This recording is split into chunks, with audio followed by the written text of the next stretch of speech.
Listen, fire truck passed by. I'm gonna explain to you guys why they passed by, why they doing this. Okay, just give me a. I'll put the video on pause and then I'm gonna talk about it.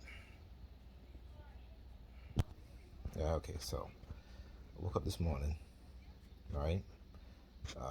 In a few minutes, let's start with the police sirens. I was in the kitchen to make the kids breakfast.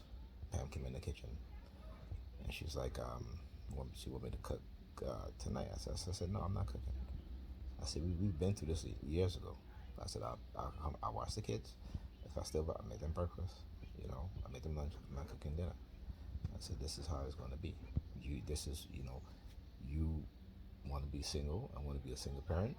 Okay, that's it. Right? I said, I'll support you the best way I can.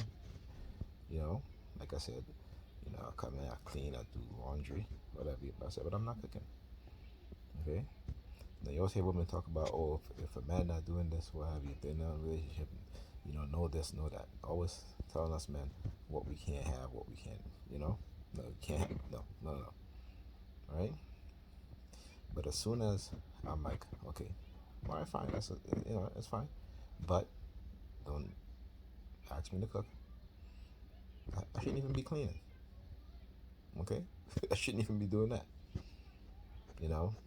She had a babysitter, was in 2020, right? Who would come here every day, watch the kids, wouldn't even help them with their homework.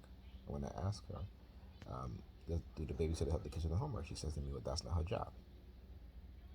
So the reason why the kids are behind is because the kids spend a whole year going to school online, okay, and no one helped them with their homework, except for the weekend that I would come over to see them. I would help them with their homework. When I asked her if she can help Alyssa with the homework, oh, I got this to do, I got that to do. Okay?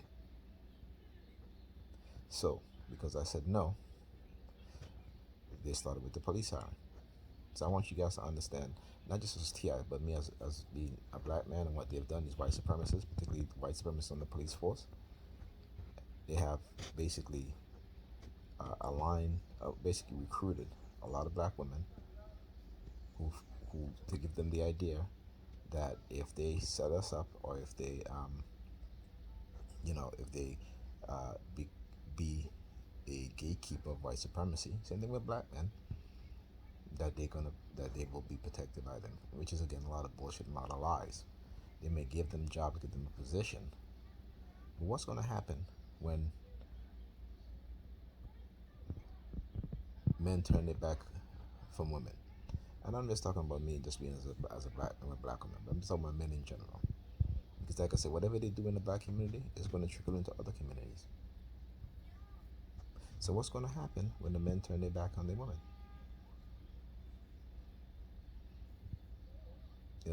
What they're doing, particularly in the black community. Like I said, our community is used to to experiment on, okay, to train. The police use our community for training, urban warfare, guerrilla warfare. This is why they'll lie to get a search warrant, kicking in doors, having children pointing guns in children's head. I said, you had a helicopter flying above. So they recently started back with the helicopters. So the fire truck came out because again she came in and asked me about watching the kids overnight while she goes to some party. Okay. So she just came in here doing these hand signals talking about, oh, we're done. We're talking to Ethan. I'm like, you need to be getting out of here because it's on at 7:30. You gotta get to school. Oh, we're done. Stressing the word. I'm like, whatever, get the fuck out of here with that bullshit. So anyway, as I was saying. So then she comes back and she's like, can I watch the kids overnight while she goes to her friend's daughter graduation party in Connecticut? And I said, no. I said, because I've told you time and time again, if anything like that you got to do, you can get a babysitter. Right. So she feels probably very, very confident being at the fire trucks and the police rolling by with the sirens, coming in and doing hand signals and stuff like that. Yeah, this is what they're doing. So anyway, Yeah, so I said to her, no, got to keep telling you, get a babysitter. Get a babysitter. Okay? Go and get a babysitter. See, subliminal message. Using the dog analogy. And the reason why, because when they start targeting me, they'll have people outside with dogs, patting their dogs, talking about good boy, right?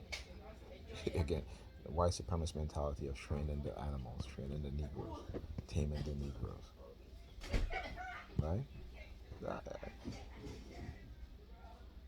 Now, my son is supposed to be walking out the door, but she's holding him back, having these conversations, these indirect subliminal messages to me. That's what she's doing. It's 7:30, and I just told him at 7:30 he needs to leave.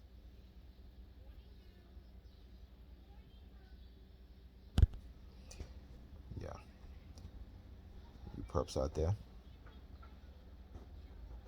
I'm not the one, okay? And what you're not going to do is that you are not going to create a way of thinking within the black community, particularly with your racist overseers, right? To try to condition us men, right? To not say anything when we see how our children are being raised. Not gonna happen.